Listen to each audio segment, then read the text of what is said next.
मक्का की वो गलियां हों जहां दिन चढ़ते ही गर्म रेत सांस लेने लगती थी, वहीं एक रास्ता ऐसा भी था जहां से अल्लाह के रसूल हजरत मोहम्मद रोज गुजरते थे। उसी रास्ते में एक घर था जिसके दरवाजे से इस्लाम के लिए नफरत टपकती थी।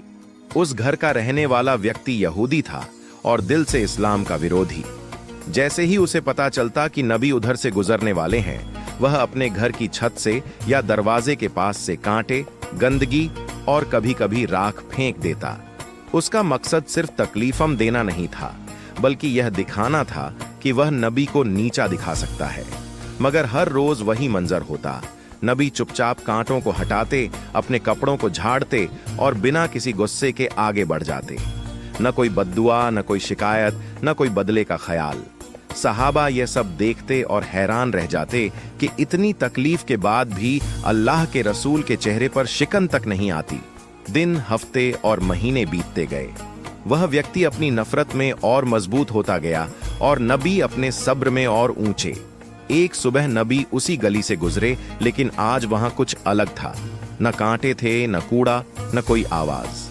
अगले दिन भी वही खामोशी, तीसरे दिन भी। तब अल्लाह के रसूल ठहर गए। जिनसे रोज तकलीफ मिलती थी, आज उनकी तरफ से कोई हरकत नहीं हुई। ये सोचकर कि शायद वह व्यक्ति किसी मुसीबत में है, नबी ने आसपास पूछा। पता चला कि वह शख्स कई दिनों से बीमार है, बिस्तर से उठ भी नहीं पा रहा। यह सुनते ही नबी का दिल पिघल गया।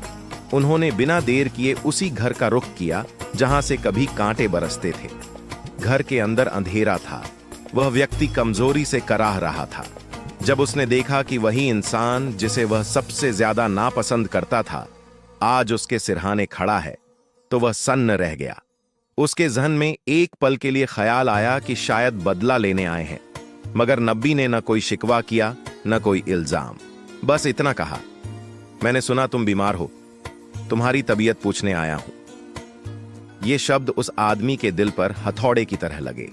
उसकी आंखों के सामने महीनों की बदसलूकी घूम गई। कांटे, गालियां, जुल्म, और उसके सामने खड़ी थी रहमत। उसकी आंखों से आंसू बह निकले। उसने कांपती आवाज में पूछा, तुम मेरे पास क्यों आए हो जबकि मैंने तुम्हें इतना सताया? नबी ने बड़ी नरमी से जवाब दिया, हम बुराई का जवाब बुराई से नहीं देते। इस्लाम हमें इंसानियत और रहमत सिखाता है। वह व्यक्ति टूट चुका था। उसकी नफरत, उसका घमंड, सब पिघल गया।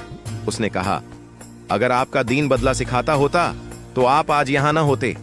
मैंने आपकी जिंदगी से बड़ा कोई सबूत नहीं देखा। उसी पल उसने कलिमा पढ़ा और इस्लाम कबूल कर लिया। जिस घर से कभी कांटे निकलते थे, उसी घर से अब ईमान की रोशनी निकल रही थी। उस दिन मक्का की गलियों ने एक सबक देखा कि दिल तलवार से नहीं, बल्कि किरदार से जीते जाते हैं। यह कहानी सिर्फ एक इंसान के बदलने की नहीं है, बल्कि इस बात की गवाही है कि इस्लाम की सबसे बड़ी ताकत अखलाक का सब्र और रहमत है। आज भी अगर दुनिया इस्लाम को समझना चाहती है, तो उसे किताबों से पहले मुसलमानों के किरदार को देखना होगा। वीडियो अच्छी लगी है तो वीडियो को लाइक और चैनल को सब्सक्राइब कर ले। प्रॉफिट मोहम्मद से मोहब्बत में रेड हर्ट कमेंट में भेजे।